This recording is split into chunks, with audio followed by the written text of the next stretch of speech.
là pour toi. Nous avons besoin de ton Esprit Saint pour nous conduire, Seigneur notre Dieu, dans ta présence, pour nous conduire à te rendre un culte agréable et parfait. Nous te supplions de purifier nos cœurs, de disposer notre âme et notre esprit à t'élever, à te magnifier ce soir. Parle à nos cœurs, Seigneur notre Dieu, à travers la prédication qui sera donnée. Et donne-nous de te rendre un culte agréable par nos chants et nos louanges. Reçois favorablement nos prières au nom de Jésus. Nous nous opposons à l'ennemi de nos âmes. Nous interdisons à Satan, Seigneur des armées, de troubler ces moments. Au nom de Jésus. Sois loué, sois magnifié, Père, au nom de Jésus. Amen. Nous allons ce soir bondir de joie. Amen. Parce que l'Éternel nous conduit.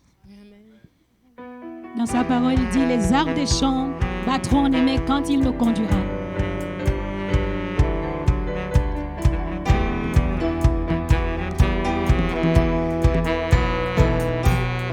Vous bondirez de joie. Vous bondirez de joie. Vous marcherez en paix. Montagnes et collines éclatèrent de joie. Et la nature entière et tous les arbres des champs battront des mains.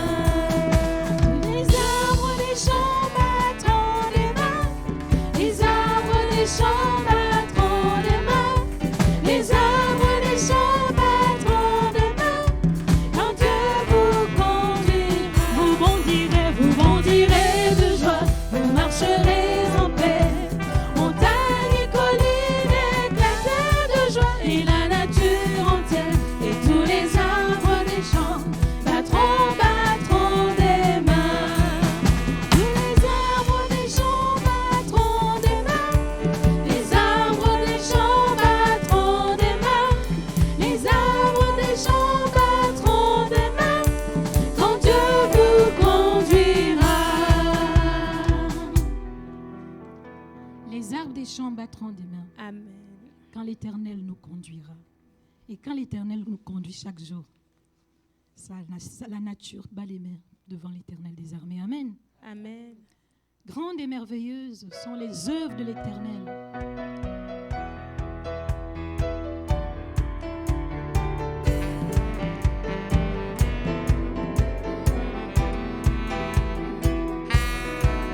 Grandes et merveilleuses.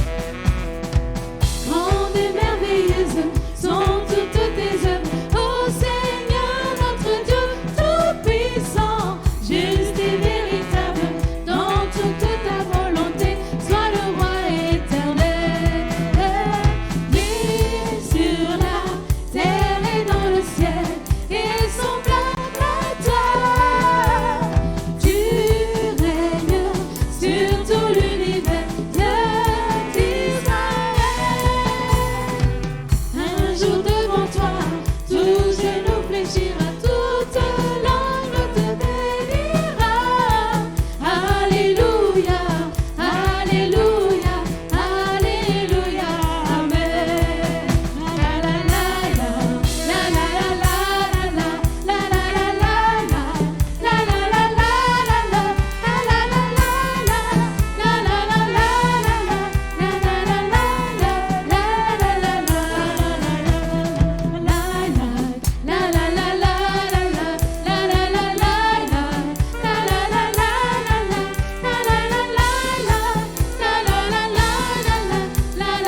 sur la terre n'est comparable à notre Dieu.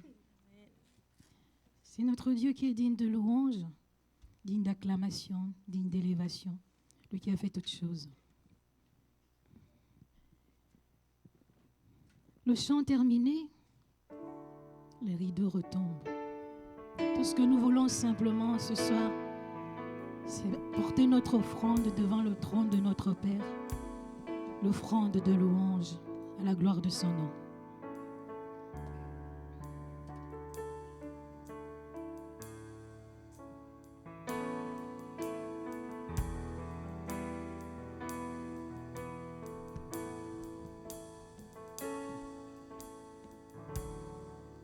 Le chant terminé, le rideau retombe. Je veux simplement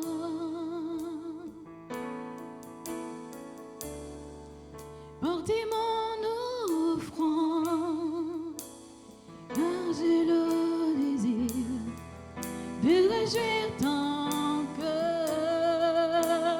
Le chant terminé tous ensemble. Le chant terminé, le rideau retombe. Je viens simplement porter mon offrande, porter mon offrande, car j'ai le désir de réjouir ton cœur. J'apporte plus qu'un beau chant. J'apporte plus qu'un beau chant. Chanter ne suffit pas pour répondre à ton appel. Les apparences sont trompeuses. Les apparences sont trompeuses. Tu vois bien au-delà. Oh Dieu, tu sondes mon cœur.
Oui.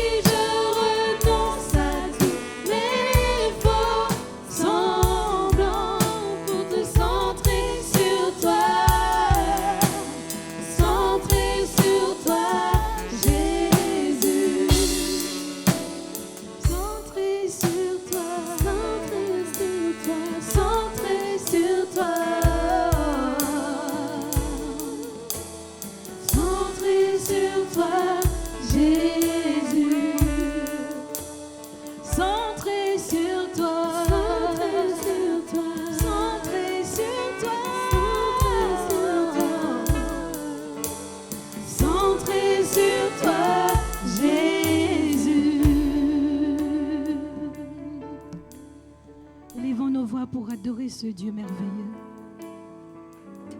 Seigneur, nous te bénissons ce soir. Nous revenons au cœur de la louange pour tout centrer sur toi. Nous renonçons à tous nos faux semblants, Seigneur, pour tout centrer sur toi parce que c'est toi le Maître. Nous te bénissons ce soir, Seigneur, encore et encore. Nous te rendons l'honneur, toi qui règnes à jamais, d'éternité en éternité. Alléluia. Dieu de gloire, nous t'adorons. Digne es-tu, agneau de Dieu. Tous les anges ensemble acclament la puissance de ton nom. Alléluia.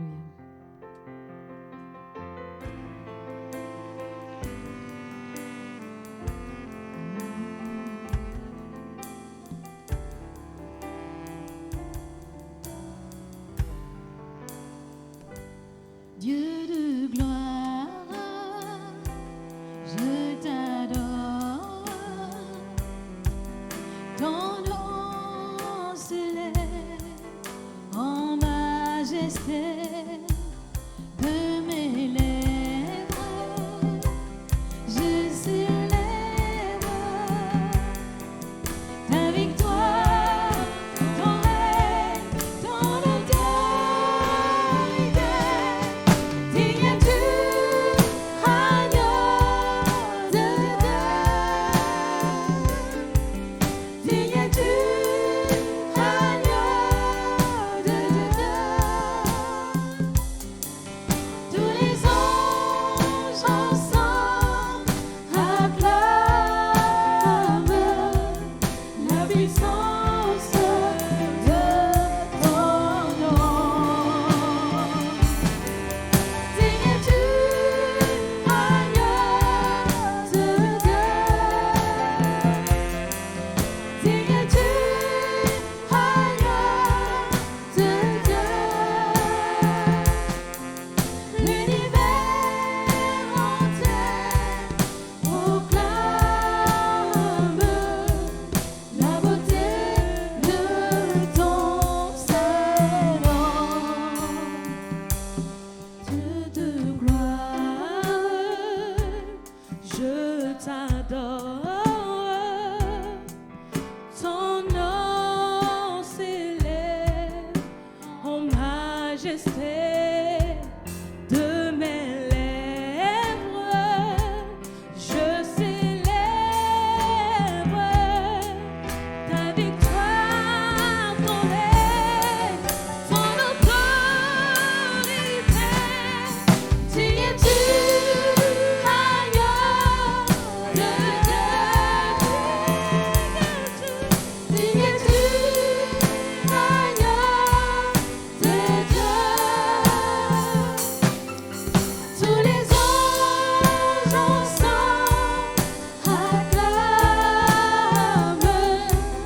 la puissance de ton nom.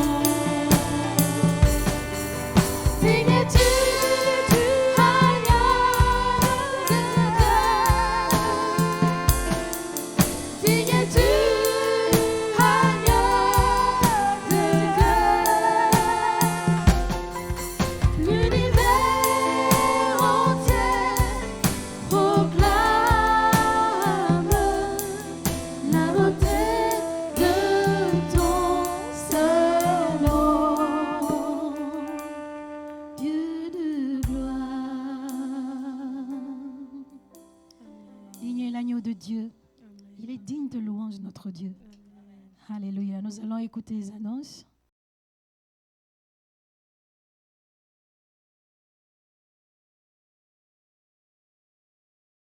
Toujours? Comment? Je serai assez court afin que personne ne se noie de l'intérieur. Bon, c'était de l'humour, hein, ne cherchez pas une quelconque intelligence derrière ça. D'ailleurs, en parlant d'intelligence, c'est le sujet de mon partage aujourd'hui. Pourquoi parler d'intelligence ? Parce que des fois, vous savez, les gens qui ne croient pas ont tendance à prendre ceux qui croient pour des imbéciles. Et moi, je ne crois pas. Je crois pas. Je crois que ceux qui croient ceux qui marchent avec le Seigneur ne sont pas des imbéciles, mais sont des gens intelligents. Et si ce n'est pas le cas, il y a quand même un certain nombre de choses que la parole nous dit qui va plutôt dans ce sens-là. L'intelligence est quelque chose qui est important. Dans Matthieu, au chapitre 15, au verset 15 à 16,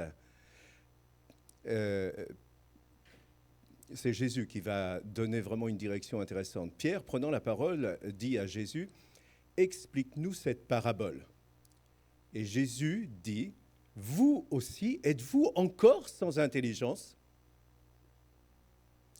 C'est quand même terrible, hein. Je veux dire, on voit bien que dans le cœur du Seigneur, l'intelligence est quelque chose d'important, d'essentiel, et qu'effectivement, de toute évidence, je crois quand même, connaissant un certain nombre d'entre vous, que l'intelligence s'est répartie sur chacun. Hein. Tout le monde a de l'intelligence. Mais comment être intelligent comme Dieu veut? Dans le psaume 14, au verset 2, voici ce qui est dit, « L'Éternel du haut des cieux regarde les fils de l'homme pour voir s'il y a quelqu'un qui soit intelligent. » Et il précise, qui cherche Dieu. Est-ce qu'il y en a parmi nous qui cherchent Dieu ici ce matin? Alléluia. Je crois que c'est quelque chose d'important. Ça m'a apporté une réflexion personnelle là-dessus. Je me suis dit, mais finalement, Dieu, il veut qu'on soit intelligent. Si on n'est pas intelligent et qu'on ne cherche pas Dieu, et qu'on ne rencontre pas Dieu, ben on est mort. On est comme mort. Hein? Et si on veut passer à la vie éternelle, il faut commencer par chercher Dieu. C'est ça le chemin de l'intelligence. Dieu ne veut pas en face de lui des gens qui n'utilisent pas leur intelligence. Il veut des gens qui réfléchissent, qui le suivent après avoir réfléchi. Et il ne veut pas des moutons, il ne veut pas des esclaves. Il veut des personnes qui acceptent de le suivre librement et de lui faire confiance. Et c'est quelque chose qui est important. Alors, d'où vient effectivement l'intelligence? Eh bien, dans le Proverbe au chapitre 2, au verset 6, voici ce qui est dit. « Oui, c'est le Seigneur qui donne la sagesse, la science et l'intelligence viennent de lui. » Et il y a une autre version en français courant qui dit « C'est le Seigneur qui donne la sagesse, la connaissance et la raison viennent de lui. » Tout cela, c'est le Seigneur qui le donne. On a beaucoup de sages, beaucoup de philosophes, beaucoup de savants dans ce monde. La sagesse, la science, la connaissance, l'intelligence, la raison qui conduisent à la vie éternelle, celle-là, ça vient de Dieu. Pour aller à la vie éternelle, il faut rencontrer le Seigneur. Et pour devenir intelligent selon Dieu, voici ce que dit tout ce proverbe. Chapitre 2, j'ai pris la parole de vie, du verset 1 à 11. « Mon enfant, accepte mes paroles, garde mes commandements, écoute bien l'enseignement de la sagesse, cherche à le comprendre, oui. Demande à l'intelligence de t'aider, appelle la raison à ton secours, cours après la sagesse comme après l'argent, cherche-la avec soin comme on cherche un trésor. Si tu fais tout cela, tu comprendras ce que le respect du Seigneur veut dire et tu arriveras à connaître Dieu. Oui, c'est le Seigneur qui donne la sagesse, la science et l'intelligence viennent de lui. Il aide les gens droits, ceux qui se conduisent honnêtement. Il les protège comme un bouclier. Il garde les personnes qui respectent les lois. Il veille sur le chemin de ses amis fidèles. Si tu m'écoutes, tu vas savoir ceci. Être juste, respecter les lois et être honnête, c'est le chemin qui conduit au bonheur. La sagesse entrera dans ton cœur et tu goûteras avec joie à la connaissance. La réflexion te protégera, l'intelligence te gardera. Si des fois vous réfléchissez beaucoup et vous dites « franchement, ça me fatigue de réfléchir beaucoup », sachez que c'est une excellente chose. N'arrêtez pas. Continuez à réfléchir, continuez à chercher. Alors, il y a une première étape qui est « acceptons l'enseignement ». Dans le proverbe 1, au verset 7, dit ceci, « La crainte de l'Éternel est le commencement de la connaissance. » Moi, j'aime bien l'autre partie. « Les fous méprisent la sagesse et l'instruction. » Et oui, ici, les fous, c'est ceux qui n'acceptent pas l'enseignement. ceux qui refusent d'être enseignés. Vous savez, des fois, ceux qui savent tout déjà. Hein? Ou alors qui ont étudié pendant un temps et ils savent tout de façon définitive. J'ai juste une question. Qui, en lisant la parole de Dieu pour la énième fois, a encore découvert quelque chose de nouveau? Il y a toujours quelque chose à découvrir. Au Proverbe, au chapitre 2, au verset 1, il est dit ceci: « Mon enfant, accepte mes paroles, garde mes commandements. » Hein, l'autre version, français courant, dit « Mon enfant, reçois ce que je t'enseigne, retiens bien ce que je te dis de faire. » Accepter, c'est le contraire de refuser. Vous êtes d'accord avec moi? Je vois personne qui réagit. Je me dis, bon, après ce que Gérald a dit, peut-être maintenant vous vous êtes endormi complètement. Mais non, non, non. Non, je regarde, c'est pas vrai. C'est le contraire de refuser. C'est le contraire de la rébellion. Hein? Accepter. On accepte. On ne se rebelle pas, on accepte. Et avant de retenir, avant de mémoriser, c'est important d'accepter pour pouvoir recevoir. Et notre accord, c'est la clé pour devenir intelligent. Je suis d'accord avec ça. Je marche dans ce sens-là. Garder, retenir ce que le Seigneur nous enseigne. Petit à petit, vous savez ce qui se passe quand on retient toutes les paroles du Seigneur? On a une grille qui se forme dans notre cœur. Une grille dans laquelle il y a un certain nombre de choses qu'on voit le Seigneur aime beaucoup. Et cette grille, eh bien, c'est une référence pour nous. Parce que grâce à cette grille, on voit quand est-ce qu'on n'est pas tout à fait en phase avec le Seigneur. Hein? Et on peut regarder, et je pense que le fait de garder ses commandements, de garder sa direction, ses directives, c'est le fait d'effectivement de jamais perdre de vue où on en est.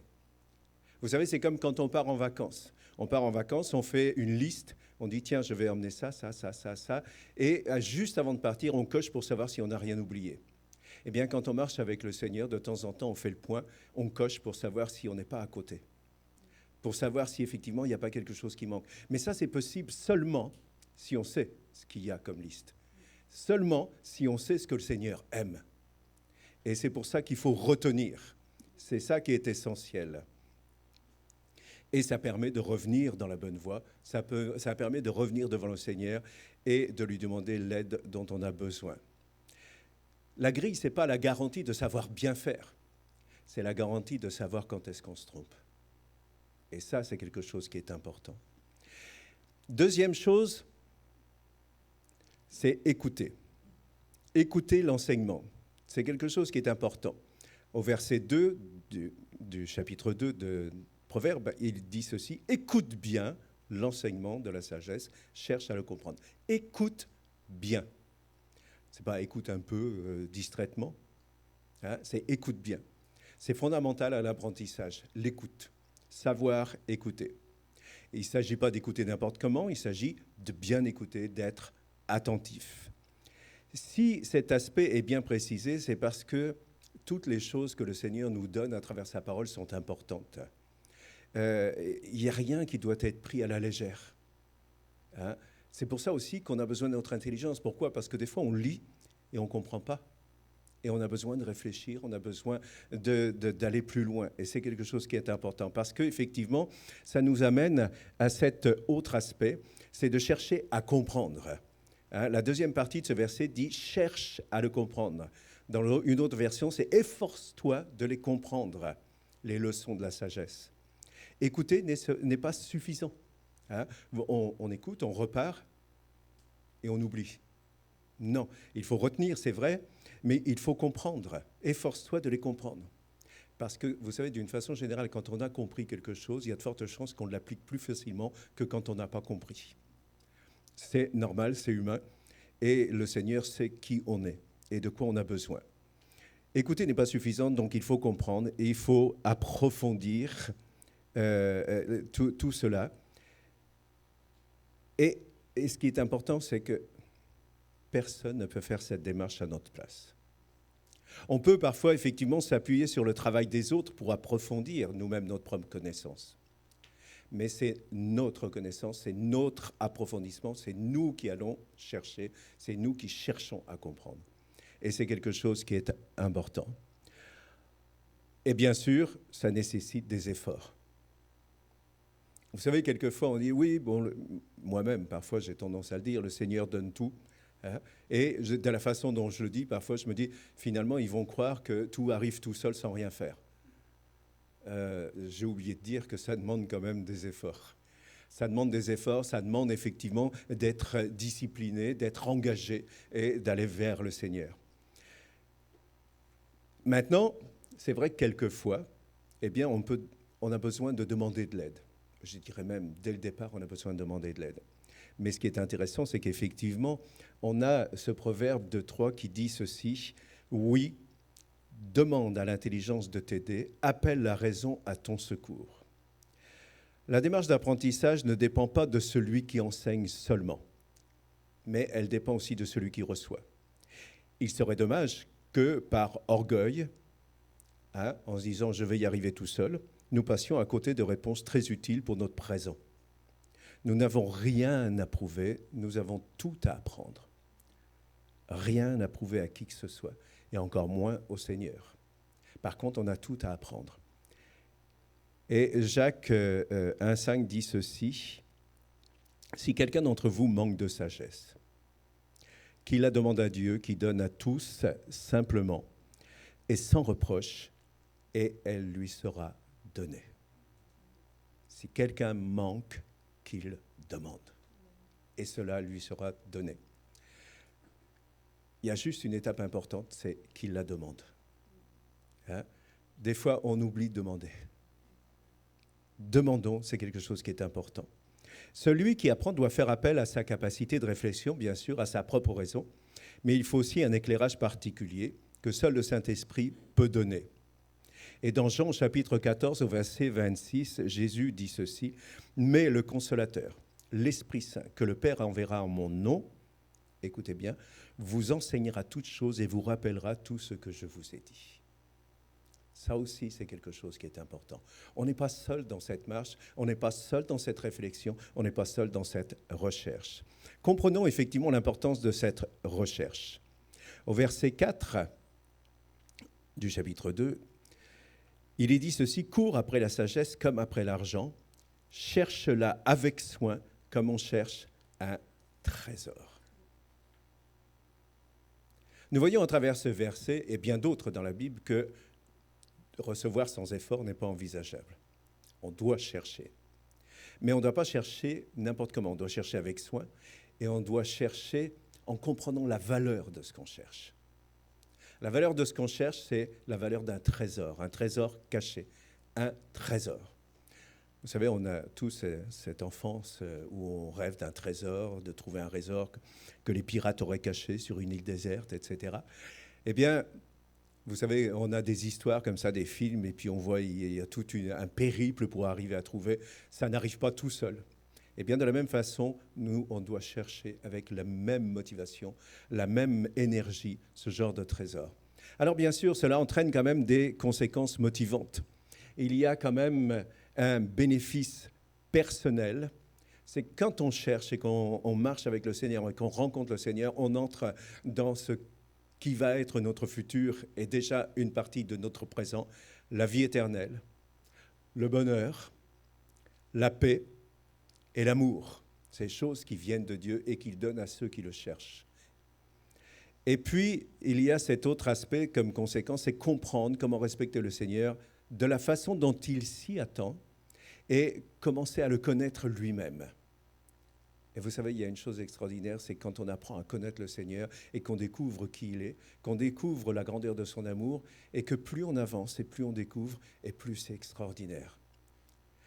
Bien sûr, peut-être que la plupart d'entre vous, vous le connaissez déjà depuis un moment, vous avez déjà expérimenté tout ça.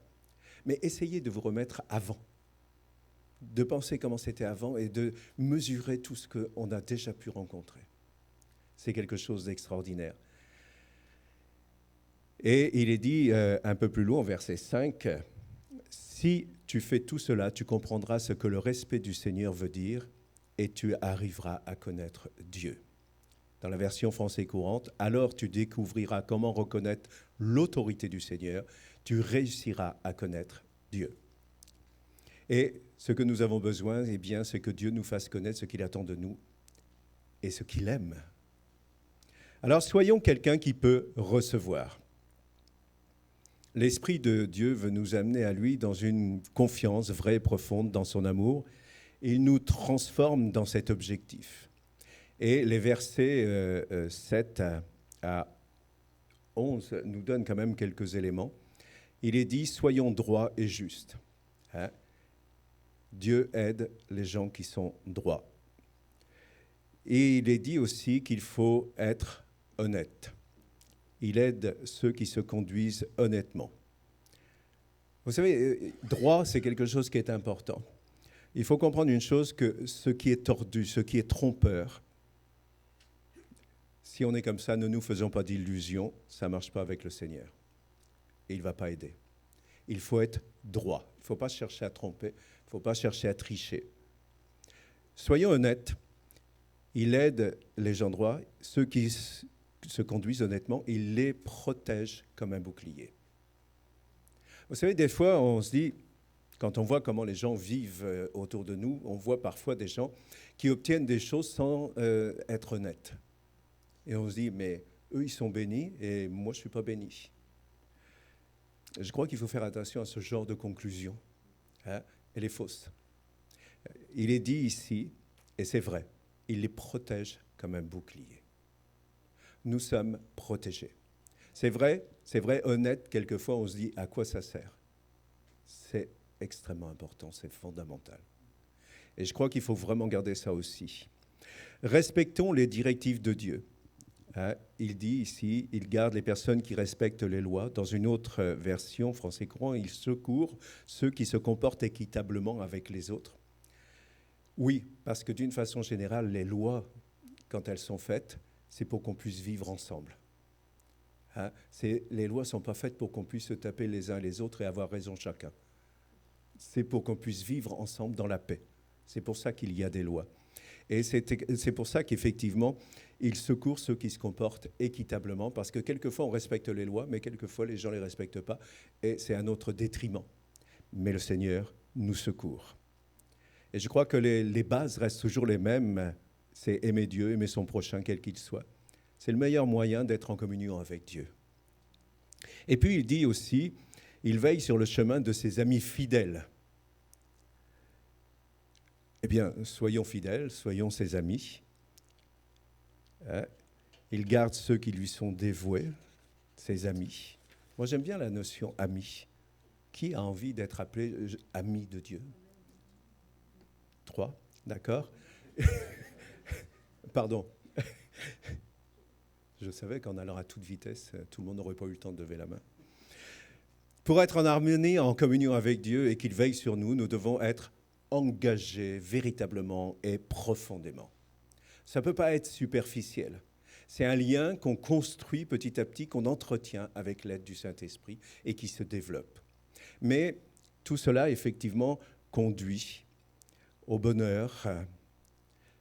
Il est dit au verset 9, « Si tu m'écoutes, tu vas savoir ceci.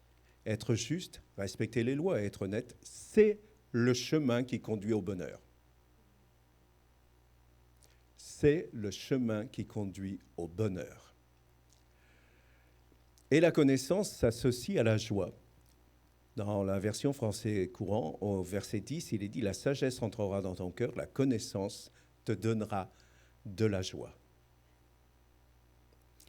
Et la réflexion amène la protection. Il est dit au verset 11, « La réflexion te protégera, te gardera. Et l'intelligence te gardera, la raison veillera sur toi. » Donc il y a effectivement tout un élément qui marche entre Dieu et nous, entre cette intelligence qu'il veut que nous développions et qu'il veut développer en nous. Cette raison, cette capacité de réfléchir et de comprendre les choses de Dieu, c'est une volonté de Dieu. Et je crois que c'est aussi le moyen de ne pas se rendre esclave de quelqu'un d'autre. Voyez-vous, dans Galates, Paul le rappellera, c'est pour la liberté qu'on a été racheté. Ce n'est pas pour l'esclavage, ce n'est pas pour se mettre sous l'autorité de quelqu'un d'autre. c'est pour la liberté. Alors, choisir d'agir seul ou pas seul, ça, c'est un choix personnel. Dans le Proverbe, au chapitre 3, au verset 5, il est dit ceci, « Ne t'appuie pas sur ton intelligence. » Bizarrement, hein, je suis en train de dire le contraire de ce que je viens de dire jusqu'à maintenant. « Mais de tout ton cœur, mets ta confiance dans le Seigneur. Reconnais-le dans tout ce que tu fais et lui, il guidera tes pas. » Et c'est vrai qu'ici, l'Esprit de Dieu renouvelle notre intelligence. La vie de l'Esprit, la marche avec l'Esprit de Dieu entraîne une vie conforme à la volonté de Dieu, inspirée par la vérité. Pourquoi ? Parce que l'Esprit connaît la vérité. Il connaît toutes les choses de Dieu. Et il nous fait grandir pas à pas, petit à petit, pour que nous puissions être en capacité de comprendre Dieu, de comprendre la volonté de Dieu, de l'accepter et de la vivre au quotidien. Ça ne vous rappelle pas la situation de personnes que vous connaissez autour de vous ? Les enfants. Les enfants qui apprennent petit à petit, qui apprennent non pas pour être esclaves, mais au contraire pour être libres. En tout cas, c'est la volonté des parents, hein, qu'ils soient libres d'eux, enfin, tranquilles. Mais pas libres n'importe comment. Libres pour pouvoir grandir avec Dieu. Et ça, c'est quelque chose qui est important. Alors, abandonnons notre vieux vêtement. Et ici, dans la parole de vie, il est dit ceci dans Éphésiens, au chapitre 4, versets 22 à 24. « Si, oui, vous devez laisser votre vie d'autrefois. Avant, vous étiez plein de désirs trompeurs qui vous détruisaient. Eh bien, ce que vous étiez avant, il faut vous en débarrasser, comme d'un vieux vêtement. Comprenez les choses d'une façon nouvelle selon l'Esprit de Dieu. Et comme si vous mettiez un vêtement neuf, devenez une personne nouvelle. Cette personne nouvelle est créée comme Dieu veut. La vérité rend juste et sainte. » Pour abandonner quelque chose d'ancien et de prépondérant dans notre vie, je crois qu'il est quand même important de regarder à ce qui est nouveau. Je veux dire, on n'abandonne pas quelque chose pour du vide. Sinon, c'est dangereux. Et il faut abandonner quelque chose parce qu'on sait vers où on va, on sait vers quoi on va. Et il faut se revêtir, hein, il faut prendre ces choses nouvelles. Il faut se motiver aussi, en retirer tous les aspects motivants. Il y a des fois, on se dit « Ah oui, mais avant, c'était bien. » Vous savez, ça ne vous rappelle pas l'Exode où ils regrettaient le temps où ils étaient esclaves, mais qu'ils avaient de la viande à manger, etc. Quand même, hein, je veux dire, ils n'avaient rien à faire, ils avaient juste à ramasser, toute la nourriture arrivait chaque jour. C'est pas mal quand même, non ? Bon, je vois que ça ne vous fait pas rêver. Ce qui est nouveau, se motiver, se laisser être rempli de motivation et d'enthousiasme. Et il est dit dans Éphésiens, chapitre 4, au verset... J'en suis où ? Oui. Au verset 23 à 24, oui, j'ai pris cette version courante cette fois-ci. « Laissez-vous renouveler par l'Esprit qui agit sur votre intelligence. Revêtez donc l'être nouveau, créé à la ressemblance de Dieu et qui se manifeste dans notre vie comme une vie conforme à sa volonté et digne de lui, qui est inspirée par la vérité. » Restons toujours conscients des promesses de Dieu. Elles ne sont pas vaines. Vous savez, des fois, on rencontre des situations, on se dit, oui, mais elles sont où les promesses de Dieu ? Elles sont là. Elles sont là, elles ne sont pas parties. Elles sont toujours là, en attente. Alors, je voudrais terminer ici.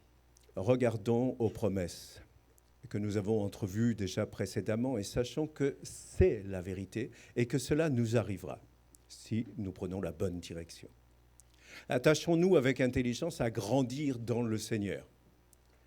Le chemin sera certainement parsemé d'embûches, de problèmes, de situations difficiles, mais pas plus pour vous que pour les autres du monde.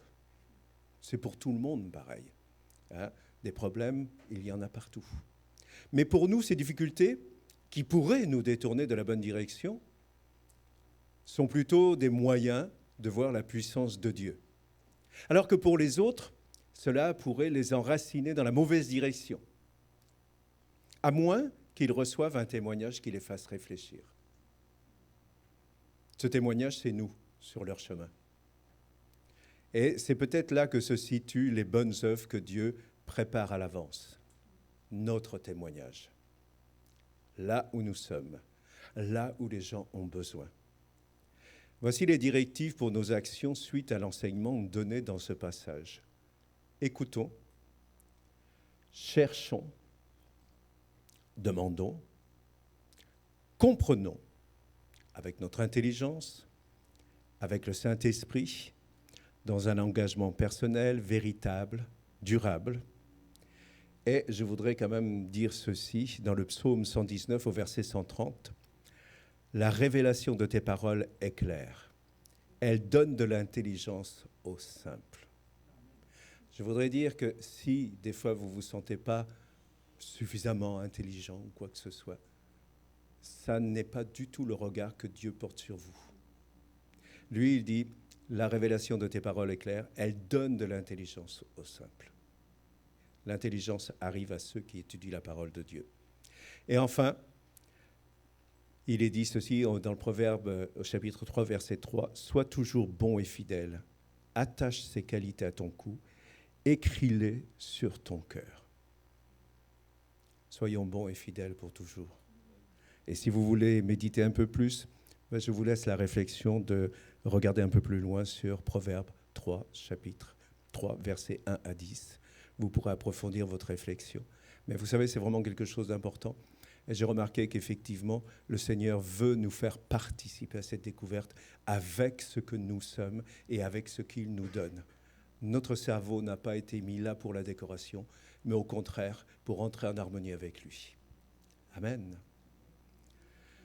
Seigneur, je veux te louer pour ta parole, te louer pour ta bonté, Seigneur, parce que tu nous donnes tout ce dont nous avons besoin, Seigneur, pour pouvoir te rencontrer, pour pouvoir marcher avec toi, pour pouvoir aller avec toi, Seigneur, et être en harmonie avec toi, en communion avec toi, Seigneur.